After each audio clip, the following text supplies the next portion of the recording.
దివ్యాత్మ స్వరూపులారా, త్రిగుణ మిళితమైనటువంటి ఈ ప్రకృతి యందు ధర్మ క్షీణము అధర్మము ప్రబలిపోయినప్పుడల్లా అవతారం అనేటువంటిది for the protection of the virtuous, for the destruction of evil doers, and for establishing righteousness on a firm footing, I incarnate from age to age. Whenever ashanti or disharmony overwhelms the world, the Lord will incarnate in human form to establish the modes of earning peace and to re-educate the human community in the paths of peace. At the present time, strife and discord have robbed peace and unity from the family, the school, the community, the society, the villages, the cities and the state. The arrival of the Lord is also anxiously awaited by saints and sages. Sadhus prayed, and I have come. My main tasks are fostering of the Vedas and fostering of devotees. Your virtue, your self-control, your detachment, your faith, your steadfastness, these are the signs by which people read of my glory. You can lay claim to being a devotee only when you have placed yourself in my hands fully and completely, with no trace of ego. You can enjoy the bliss through the experience the avatar confers. The avatar behaves in a human way so that mankind can feel kinship, but rises into his superhuman heights so that mankind can aspire to reach the heights, and through that aspiration can actually reach him. Realizing the Lord within you as the motivator is the task for which he comes in human form. Avatars like Rama and Krishna had to kill one or more individuals who could be identified as enemies of the dharmic way of life, and thus restore the practice of virtue. But now there is no one fully good. And so, who deserves the protection of God? All are tainted by wickedness. And so, who will survive if the avatar decides to uproot? Therefore I have come to correct the buddhi, the intelligence, by various means. I have to counsel, help, command, condemn, and stand by as a friend and well-wisher to all, so that they may give up evil propensities, and recognizing the straight path, tread it and reach the goal. I have to reveal to the people the worth of the Vedas, the Shastras, and other spiritual texts which lay down the norms. If you accept me and say yes, I too respond and say yes, yes, yes. If you deny and say no, I also echo no. Come, examine, experience, have faith. That is the method of utilizing me. I do not mention about Sai Baba in any of my discourses, though I bear the name as Avatar of Sai Baba. I do not appreciate in the least the distinction between the various appearances of God, Sai, Rama, Krishna, etc. I do not proclaim that this is more important or that the other is less important. Continue your worship of your chosen God along the lines already familiar to you. Then you will find that you are coming nearer and nearer to me. For all names are mine, and all forms are mine. There is no need to change your chosen God and adopt a new one when you have seen me and heard me.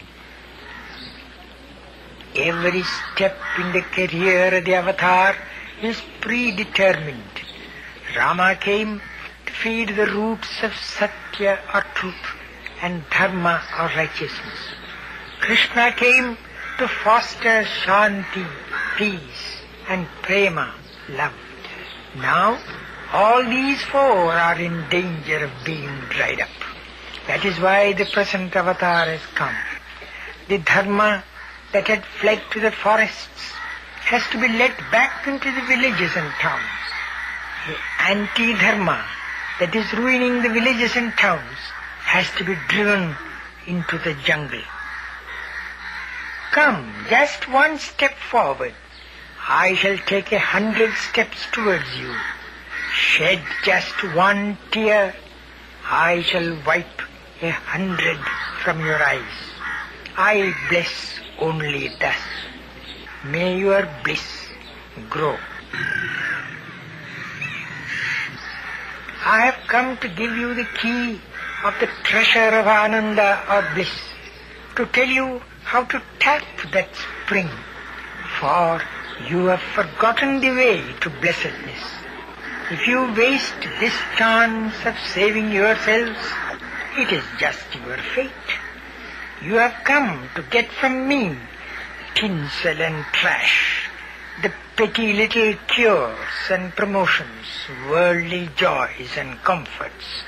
Very few of you desire to get from me the thing I have come to give you, namely liberation itself.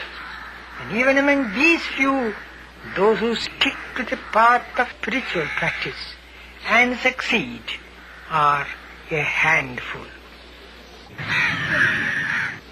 Your worldly intelligence cannot fathom the ways of God. He cannot be recognized by mere cleverness of intelligence. You may benefit from God, but you cannot explain Him. Your explanations are merely guesses, attempts to clothe your ignorance in pompous expressions. Bring something into your daily practice as evidence of your having known the secret of the higher life from me. Show that you have greater brotherliness. Speak with more sweetness and self-control. Bear defeat as well as victory with calm resignation. I am always aware of the future, the past, as well as the present of every one of you. So I am not so moved by mercy. Since I know the past, the background, the reaction is different.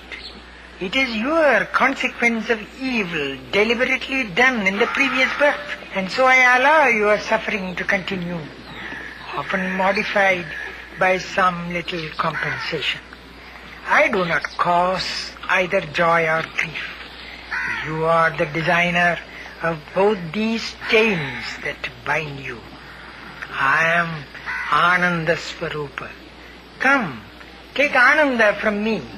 Dwell on that Ananda or bliss and be full of peace. My acts are the foundations on which I am building my work, the task for which I have come. All the miraculous acts which you observe are to be interpreted so. The foundation for a dam requires a variety of materials. Without these it will not last and hold back the waters. When the Lord is incarnated, it has to be used in various ways by man for his uplift. The Lord has no intention to publicize himself. I do not need publicity, nor does any other avatar of the Lord. What are you daring to publicize? Me? What do you know about me? You speak one thing about me today and another tomorrow. Your faith has not become unshakable. You praise me when things go well and blame me when things go wrong. When you start publicity, you descend to the level of those who compete in collecting clientele by decrying others and extolling themselves. Where money is calculated, garnered, or exhibited to demonstrate one's achievements, I will not be present. I come only where sincerity and faith and surrender are valued.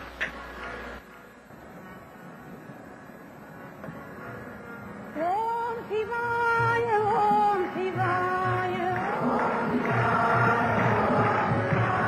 Om Shivaya, Om Shivaya. The establishment of dharma, righteousness, that is my aim. The teaching of dharma, the spread of dharma, that is my object. These miracles, as you call them, are just a few means towards that end. Some of you remark that Ramakrishna Paramahamsa said that the siddhis or yogic powers are obstructions in the path of the sadhaka. Yes, siddhis may lead the sadhaka or the spiritual aspirant astray. Without being involved in them, he has to keep straight on. His ego will bring him down if he yields to the temptation of demonstrating his yogic powers. This is the correct advice which every aspirant should heed. But the mistake lies in equating me with a sadhaka, like the one whom Ramakrishna wanted to help and warn. These siddhis or yogic powers are just the nature of the avatar, the creation of things with intent to protect and to give joy is spontaneous and lasting. Creation, preservation and dissolution can be accomplished only by the Almighty. No one else can. Cynics carp without knowledge. If they learn the Shastras or scriptures, or if they cultivate direct experience, they can understand me. Your innate laziness prevents you from the spiritual exercises necessary to discover the nature of God. This laziness should go. It has to be driven out of man's nature in whatever shape it appears. That is my mission. My task is not merely to cure and console and remove individual misery, but it is something far more important. The removal of misery and distress is incidental to my mission. My main task is the re-establishment of Vedas and Shastras and revealing the knowledge about them to all peoples. This task will succeed. It will not be limited. It will not be slowed down. When the Lord decides and wills, His divine will cannot be hindered. You must have heard people say that mine is all magic, but the manifestation of divine power must not be interpreted in terms of magic. Magicians play their trick for earning their maintenance, worldly fame and wealth. They are based on falsehood and they thrive on deceit. But this body can never stoop to such low level. This body has come through the Lord's resolve to come. That resolve is intended to uphold Sathya or truth. Divine resolve is always true resolve. Remember, there is nothing that divine power cannot accomplish. It can transmute earth into sky and sky into earth. To doubt this is to prove that you are too weak to grasp great things, the grandeur of the universe. I have come to instruct all in the essence of the Vedas, to shower on all this precious gift, to protect Sanatana Dharma, the ancient wisdom, and preserve it. My mission is to spread happiness, and so I am always ready to come among you, not once, but twice or thrice, as often as you want me. Many of you probably think that since people from all parts of India, and even foreign countries outside India, come to Puttaparthi, they must be pouring their contributions into the coffers of the Nilayam. But let me declare the truth. I do not take anything from anyone except their love and devotion. This has been my consistent practice for the last many years. People who come here are giving me just the wealth of faith, devotion and love. That is all. Many of you come to me with problems of health and mental worry of some sort or the other. They are mere baits by which you have been brought here. But the main purpose is that you may have the grace and strengthen your faith in the divine. Problems and worries are really to be welcomed as they teach you the lessons of humility and reverence. Running after external things produces all this discontent. That type of desire has no end. Once you become a slave to the senses, they will not leave hold until your death. It is an unquenchable thirst. But I call you to me and even grant worldly boons so that you may turn Godward. No avatar has done like this before, going among the masses, counseling them, guiding them, consoling them, uplifting them, and directing them along the path of Sathya, Dharma, Shanti and Prema. My activities and movements will never be altered, whoever may pass whatever opinion on them. I shall not modify my plans for Dharma Sthapana, the establishment of righteousness, my discourses or my movements. I have stuck to this determination for many years, and I am engaged in the task for which I have come, that is, to inculcate faith in the path of Prashanti. I shall not stop nor retract a step. Not even the biggest scientist can understand me by means of his laboratory knowledge. I am always full of bliss, whatever may happen. Nothing can come in the way of my smile. That is why I am able to impart joy to you and make your burden lighter. I never exult when I am extolled, nor shrink when I am reviled. Few have realized my purpose and significance, but I am not worried. When things that are not in me are attributed to me, why should I worry?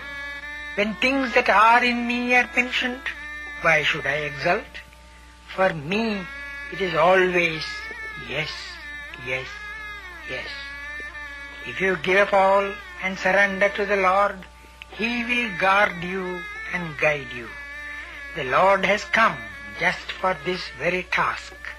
He is declaring that He will do so, and that it is the very task that has brought Him here.